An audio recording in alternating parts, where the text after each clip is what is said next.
Hello and welcome to Ninqueso, exploring Japan. Yes, I'm on a journey to find out about everything I can to do with Japan. And today, I'm going to be taking a look at, as you can see in the top thing if you can read it, when Judo crossed Japanese Jiu-Jitsu. Now, I do have a bit of knowledge of Judo, as I did start Judo when I was 7 and pretty much progressed through until like my mid-20s, I would say, before I kind of drifted away from it. It was like a little bit of a hiccup in the middle when, you know, I tore the ligaments in my ribs and that put me out for like 2 years. But apart from that, I was pretty into my Judo, and we did have a little bit of background on the history of everything. So like, I know it was created in 1882. I know Dr. Giano Kane, I can't remember the name. I know it says it in this, and I've already forgotten. I know he invented it from the basis of jiu-jitsu, but apart from that, I can't really remember much else about it. So here we are, about to learn the histories of Judo. So let us get underway. Yeah, and today I have an interesting story to share with you, and that's the story of Jigoro how Kano. Jigoro Kano's Judo overcame and replaced the old Japanese Jiu-Jitsu. Now, before I start the story, I like to This is some old provide footage. some context. Jigoro Kano started training Jiu-Jitsu at the age of 17 in 1877. And you all know by now that the Kodokan was founded in 1882. So just 5 years into training Jiu-Jitsu. That's pretty quick to be going, I'm going to create my own thing. You know, don't quite like this Jiu-Jitsu thing. Gonna create something else. At the age of 22 years old only, Jigoro Kano was able to become a master of a system that is far more superior and far more effective than Japanese Jiu-Jitsu. So he was mainly able to reform Jiu-Jitsu in a way that... See, I don't really have any sort of basis to go by that on, because I've only ever done Judo. I've not really touched upon any other martial arts, but it is very, very useful. It was very useful for my progression into professional wrestling to have that basis in Judo. No one else could.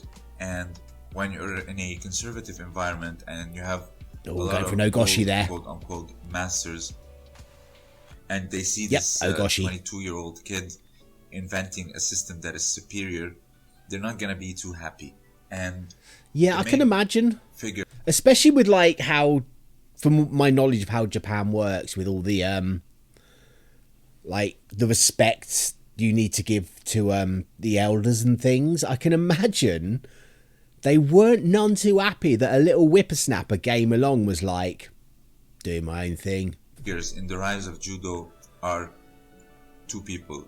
Other than Kano, it's Tomita and Saigo. Now, before the grading system even existed, you were either a white belt or a black belt, and Tomita and Saigo were the first to become graded black belts. So the first two black belts under Kano were Saigo and Tomita, and they will play a very crucial role in proving that Judo is far more superior than Jiu-Jitsu.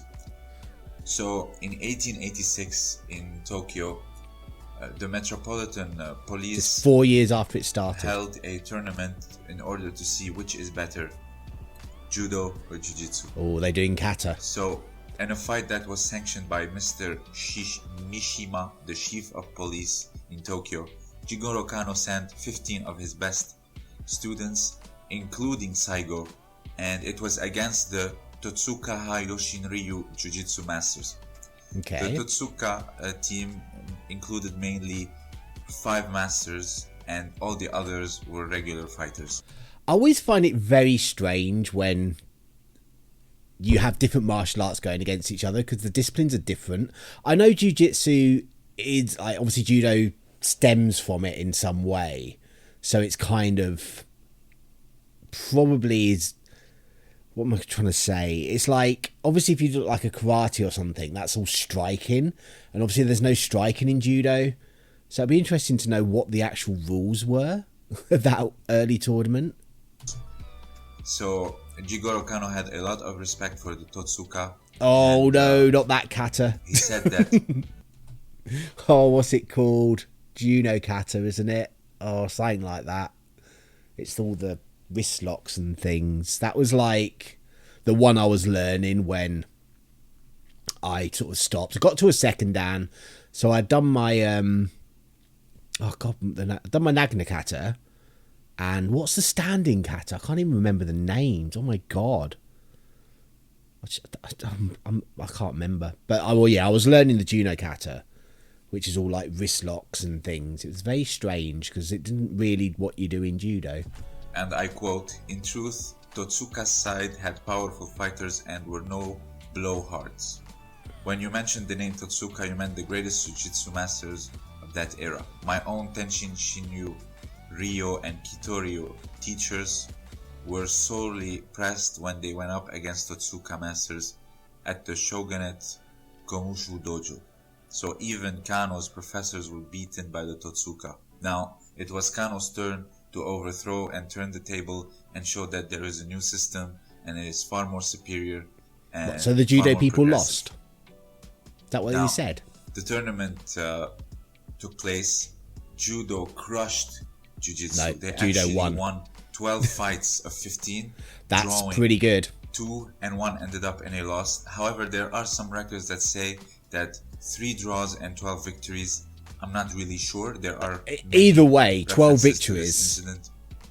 However, Yeah, here's that what is happened Juno in the kata finals. there. So it was the 15th match, and it was between Saigo and a far much larger opponent, a much more experienced jiu-jitsu master.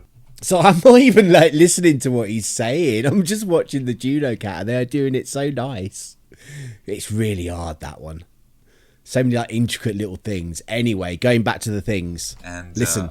who later became the head of Yoshin Ryu Jiu-Jitsu. It was a match held between judo and jiu-jitsu, and Saigo was being dominated in the first 10 minutes, and he was suffering because That's a long the match. opponent was relentlessly attacking and trying to throw, and he was putting Saigo in a very defensive position, and his cardio was going down. So 10 minutes is ridiculously long. Like competition judo when I was doing it, once you got to your Dan grade, the matches were 5 minutes long, which was a long time. But before that, I think it were 4 minutes, and as juniors, they're 3 minutes. Or were they 2? But yeah, 10 minutes. Oh, God. God. But he was very acrobatic in his defense. For example, when he was being thrown, he would always land on his feet. So he was kind of like a cat, if you want, like an agile cat. One of my judo teachers was like that. It was like you tried to throw him and he could twist in the air and just land back down on his feet, and it's just like, mate, what are you doing? Just let me win. I think, yeah, that was the biggest change actually going from judo to professional wrestling, was the fact that in professional wrestling you just land flat on your back all the time, but in judo you're constantly trying to twist out of it and you never land cleanly in competitions. And after 10 minutes of, just sheer defense, Saigo eventually was able to counter-attack, and he couldn't end the match. So about 5 minutes later, or 15 minutes into the 15 match, minutes in. Saigo Wow. executed what is known as Yama Arashi. If you don't know Yama Arashi, Yamarashi. it's like Yeah. like a is it? harai goshi, but the sleeve and the lapel are on the same side, and you basically grab your opponent thumb in the collar, and he hit him with a Yama Arashi that he gave him a concussion, and the opponent was unable to finish the match. Ouch. And that match alone established how judo is far more agile and far more effective than the old Yoshin Ryu Jiu-Jitsu or Totsuka Ryu Like I say, Jiu-Jitsu. the only And time then it was obviously Pause. The only time I've ever done like a spar with someone not from judo, it was like when I was at college. I was doing performing arts there. I was there in my 30s, and obviously you got like the youngsters there that had just come from school.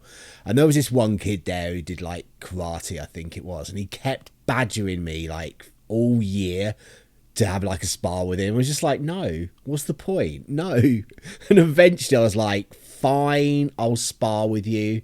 And he sets up, he's there and he's like bouncing backwards and forwards on his feet. And it's just like, I just grabbed his arm and just foot swept him. Like, he's bounces back as he comes forward. I took his leg away. He went down. I just went, there you go, I win. Just walked off. It was just ridiculous. But that's the thing, though. It's like, if you're against someone who can strike, they need to keep a judoka at a distance. But if the judoka can get in close, bye-bye. They won the tournament, and judo was adopted as the official style for the police in order to handle what is known as hand-to-hand combat in Japan.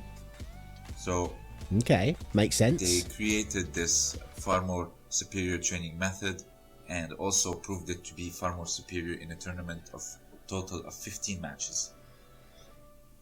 That's a lot of matches, but 15 minutes, so nightmare. Yama Arashi was his specialty, Saigo's specialty. It basically means... I liked Makikomi for me. Makikomi. Or just drop Seoinage sometimes. You know, yeah. I like my left-handed Seoinage. That was good, because you could come in on the lapel and then quickly come the other way, which not many people expected. This mountain storm. And the thing that's interesting about Saigo... That makes sense, Yamarashimi. Yama is mountain, isn't it? I've been trying to learn Japanese as well. Once I'm a bit more confident, I'll start adding in a few words here and there in my videos. Not only that he dominated the tournament and ended it, however, he got his Shodan or first degree black belt in August of 1883, and after that, a month later in September, he earned his second degree black belt, which is crazy. If you think about it from today's standards, it's absolutely crazy. He later got his fourth dan in 1885 and his fifth in 1889. That's but after good that, going. That is good going.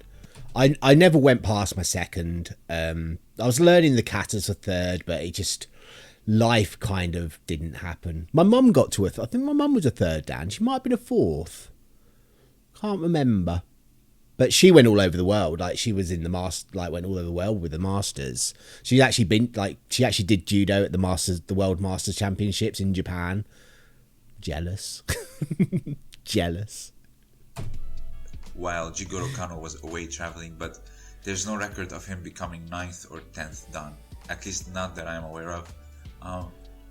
That's so interesting, he became the main figure or the protagonist of the novel written by Tomita Tsuneo in 1942, which a year later, in 1943, it became a movie.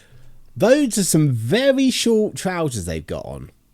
They're not that short when I did it. Which him being the main character, the film called Judo Saga, it was shot during World War II, so there's a lot of cuts in it and censorships. Leg locks are still there back, okay, because you weren't allowed to do leg locks in when I was doing judo. The only joint you're allowed to lock was the elbow. You couldn't do wrist locks, you couldn't do shoulder locks, you couldn't do ankle, knees. But obviously, you used to be able to. Obviously, it had to do with the political climate back then and Imperial Japan.